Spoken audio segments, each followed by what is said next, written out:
Hi everyone, today's Excel tip will cover techniques to copy visible cells.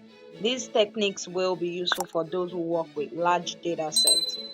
Now take a quick look at the data. I'll hide the rows that contain apples.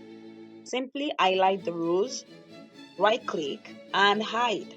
The shortcut to hide selected rows is Ctrl and 9. To hide selected columns, it's Ctrl and 0. I love keyboard shortcuts a lot. Now, if I copy Ctrl C and paste Ctrl V, the hidden rows will be displayed. Now, to ensure that Excel copies only the visible cells, we have to use these techniques. Select the range, press Alt and semicolon. You'll see the outline of the selected cells. Copy Ctrl C and paste Ctrl V. There you go, only the visible cells are now displayed. Select the range. On the Home tab, under Find and Select, select Go to Special and then select Visible Cells Only.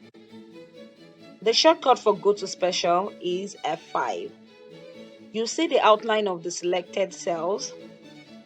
Copy Ctrl C and paste Ctrl V. Only the visible cells are now displayed.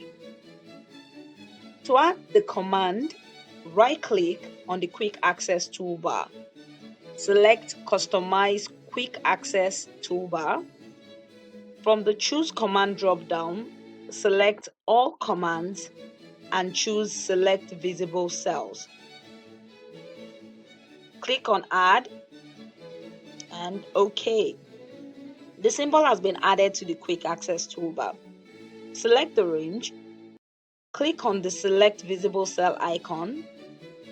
You'll see the outline of the selected cells. Copy, Ctrl C and paste Ctrl V. There you go. To apply a filter to the data list, go to the Data tab and click on the filter icon. The keyboard shortcut for this is Alt-A-T. Click on the filter icon and uncheck apples. Copy and paste Ctrl V. Only the visible cells are now displayed. Note that the default copy under filter is visible cells only. Thanks for watching, and please let me know if you use any other technique in the comment section. Don't forget to like and share this video